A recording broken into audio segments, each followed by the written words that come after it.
नमस्कार दोस्तों, India fact में आप सबका स्वागत है। आज का जो हमारा टॉपिक रहेगा वो बजट हाइलाइट 2021 पे रहेगा कि जो आज 1 फ़रवरी 2021 को हमारे फाइनेंस मिनिस्टर निर्मला सीतारमण जी की तरफ से बजट अनाउंस किया गया, उसके बारे में, उसके की हाइलाइट्स के बारे में डिस्कस करेंगे।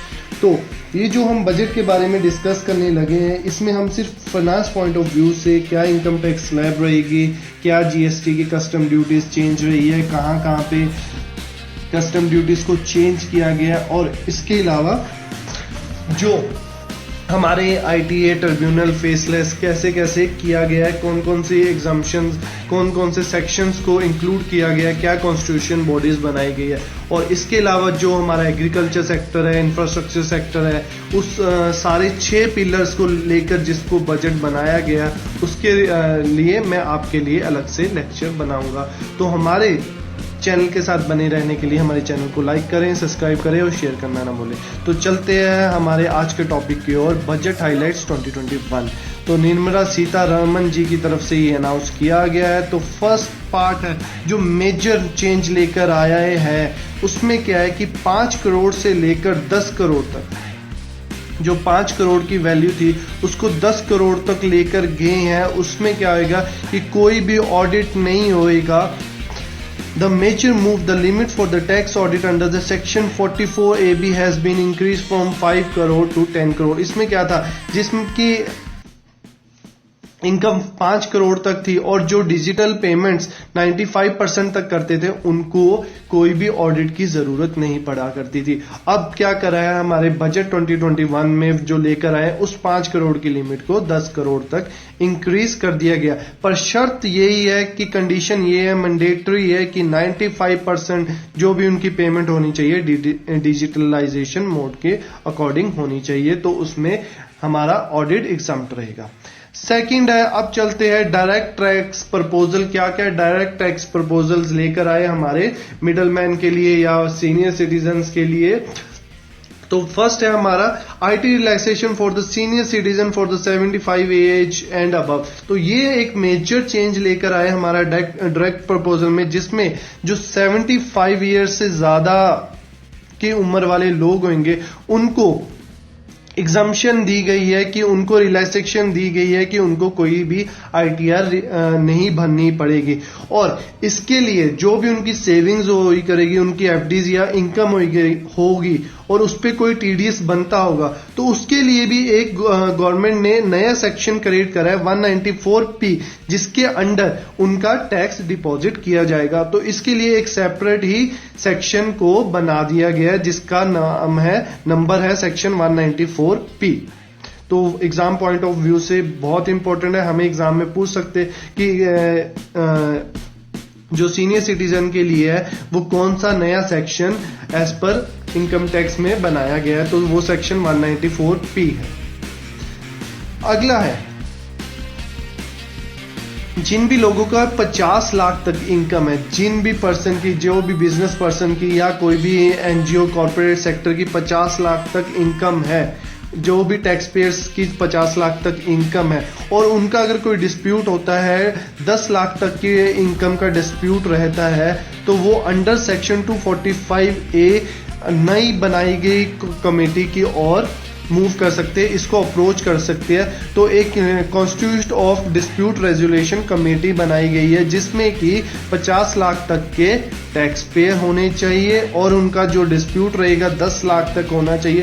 तो वो सेक्शन 245MA के अंडर मूव अप्रोच कर सकते इस कमेटी को, कि हाँ, कि उनको ये डिस्प्यूट है कि ऐसे ऐसे वो अप्रोच करने आएंगे। नेक्स्ट रहेगा national faceless income tax appellate tribunal.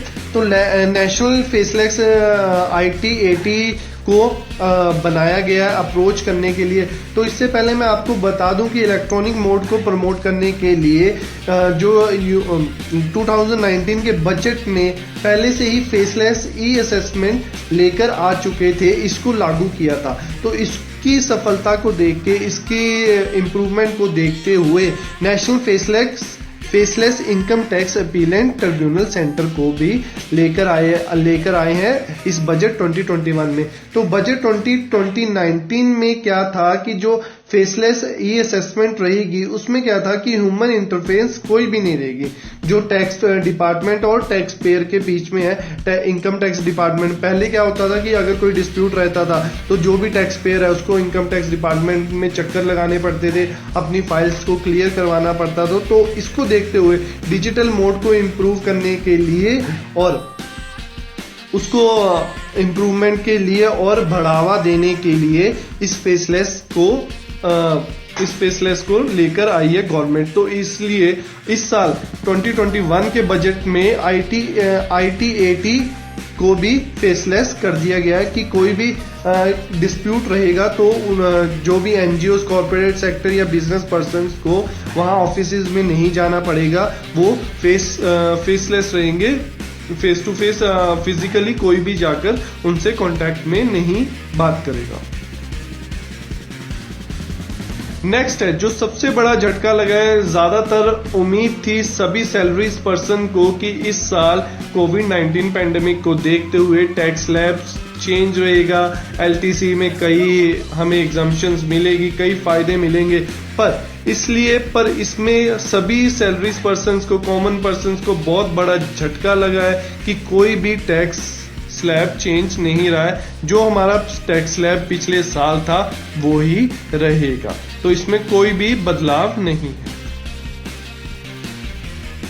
Next है reduction in the timing of IT proceeding. तो पहले IT प्रोसीडिंग को 6 साल तक के लिए रखा जाता था, जिसकी टाइम पीरियड को रिड्यूस कर दिया गया है सिर्फ 3 साल के लिए। तो इसमें सिर्फ हमारा यही पॉइंट था। Next is tax initiative to the startup. The tax holiday for the startup has been extended by the one more up to year 31st March 2022. तो एक साल के लिए और टैक्स इनिशिएटिव टू स्टार्टअप को भी बढ़ावा दिया गया है, एक साल के लिए और इसको एक्सटेंड कर दिया गया है। नेक्स्ट है रिलैक्सेशन टू द NRI के लिए काफी हार्ड टैक्सेशन सिस्टम था, डबल टैक्सेशन सिस्टम है, तो इसको यूनियन बजट 2021 में हटा दिया गया है और उसको काफी रिलैक्सेशन अब NRIs को मिला करेगी। ये गवर्नमेंट ने इसलिए किया गया है कि इसलिए करा है क्योंकि जो बाहर की इनकम है NRIs यहाँ पर लेकर आए और हमारी इनकम जो कंट्री की GDP है और जो इनकम का अंदर का इनकम है वो इम्प्रूव हो। इस साल हमारी जो फिजिकल डेफिसिट रही है 9.5% तक रही है, तो ये एक बड़ी परसेंटेज है। 1% भी हमारी फिजिकल डेफिसिट एक किसी भी कंट्री की बहुत बड़ी रहती है, तो 9.5 को भी हम बहुत बड़ी मानेंगे। और बजट 2021 में ये अनाउंस करा है कि जो हमारी GDP रहेगी 6% से बढ़ के रहेगी, अराउंड 6.1 तक ऐसे कुछ रहेगी।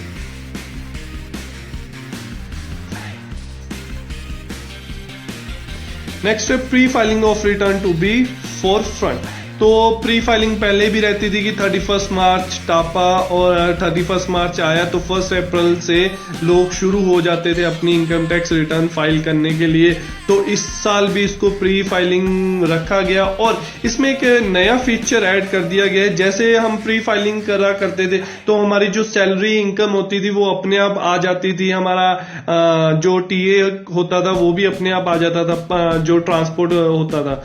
बट इस साल इन्होंने गवर्नमेंट ने एक और ऑटो प्री फिल फॉर्म में ऐड किया है, जो भी हमारा इनकम होगी कैपिटल गेन्स के थ्रू, सिक्योरिटीज के थ्रू, डिविडेंड के थ्रू, जैसे हमारा TDS भी ऑटो फिल आता था ना कि बैंक से अगर कार्ड ले या कोई भी सेक्टर हमारा कार्ड लेता था तो ऑटो फिल आ जाता, तो ऐसी ही कैपिटल गेन और लिस्टेड सिक्योरिटी डिविडेंड इनकम, जो इनकम बैंक हमें एज एन इंटरेस्ट पे करता है वो भी अब से ऑटो फिल आया करेगा। तो इस बार रिटर्न फाइल करने में बहुत आसानी रहेगी कि ऑटो फिल अपने आप आ जाएगा, हमें कैलकुलेट करने की जरूरत नहीं रहेगी कि डाउट रहता है कि कहीं इस अकाउंट का ना रह गया हो, कहीं बैंक से कम इंफॉर्मेशन ना मिल गई हो, तो ये सब हमारे डाउट रहता है। तो प्री फाइलिंग अपने आप रहेगी, तो जो भी टैक्स पेयर है वो जब भी रिटर्न फाइल करेगा वो फ्रीली माइंड से कर सकता है।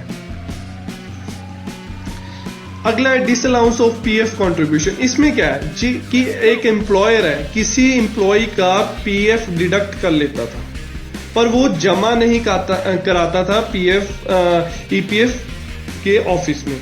तो पहले क्या था, इसको माना जाता है जब पर्सन की सैलरी से काटा गया और एम्प्लॉयर ने अपने पास रख लेता था तो इसको डिडक्शन ट्रीट किया जाता था। पर इस बार इसको डिडक्शन ट्रीट नहीं किया जाएगा जब तक वो जमा नहीं कराएगा, जब तक एम्प्लॉयर जमा नहीं करवाएगा एम्प्लॉय का पीएफ जो उसने डिडक्ट करा है, तब तक ये एज ए डिडक्शन नहीं माना जाएगा।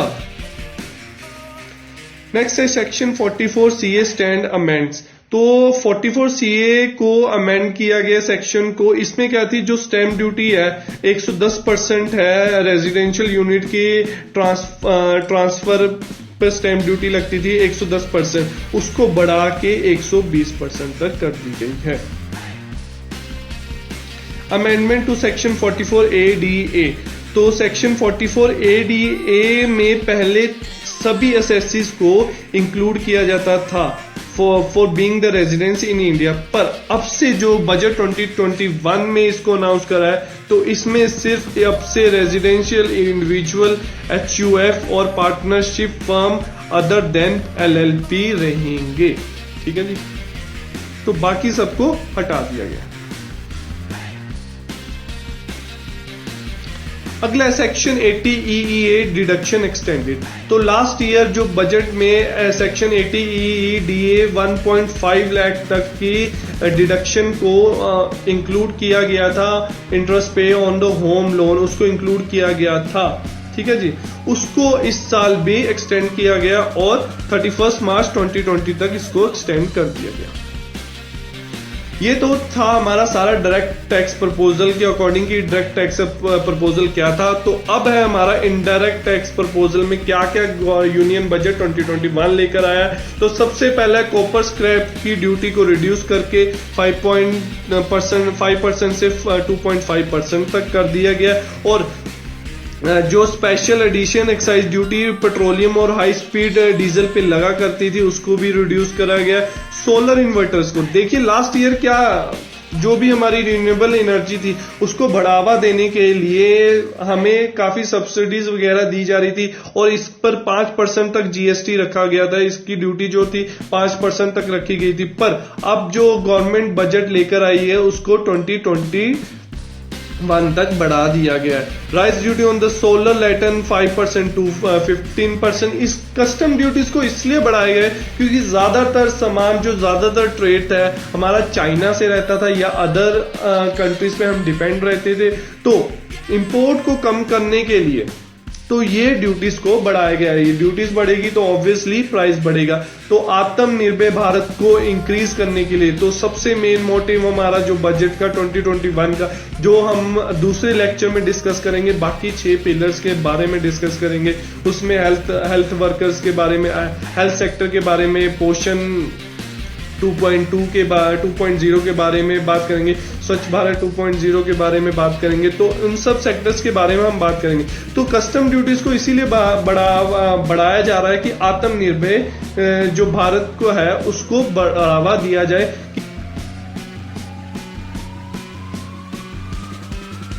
Sir made in India products का यूज किया जाए। तो जो भी प्रोडक्ट्स इंडिया में बना कर रहेंगे, सोलर से रिलेटेड है, कोई भी प्रोडक्ट रिलेटेड है जो मेड इन इंडिया रहेगी, उस पे हमें कम से कम टैक्स पे करना पड़ेगा। The basic custom duty on the gold and silver reduce कर दी गई है।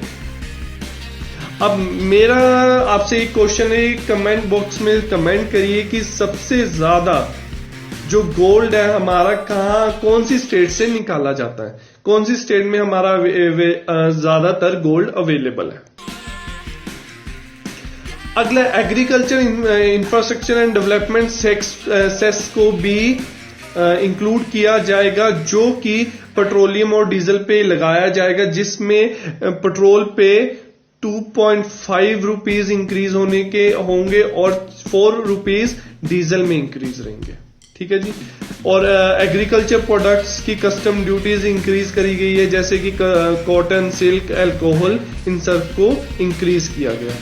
उसके अलावा तुरंत कस्टम को भी इनिशिएटिव किया जाएगा कि पहले क्या होता था, अब क्या होगा, पेपरलेस, फेसलेस और कॉन्टैक्टलेस रहेगा। पहले क्या होता था, फाइल प्रोसेस होगी, जो भी कस्टम्स लगेगी 2-3 दिन या 4 दिन लग जाते थे, हफ्ता पर लग जाता था, लोगों का सामान वहां पड़ा रहता था शिपयार्ड पे, पोर्ट्स पे। तो अब तुरंत कस्टम तुरंत काम होगा, फटाफट काम होगा। तो इसको भी एक इनिशिएटिव के तौर पे लेकर आए गए। तो exemption on the import of leather will be withdrawal as they are domestic product. तो exemption on import of leather को भी हटा दिया जाएगा। और इसके अलावा CGST में भी काफी सेक्शंस को अमेंड किया गया है। इन सेक्शन के बारे में हम अलग से वीडियो में डिस्कस करेंगे।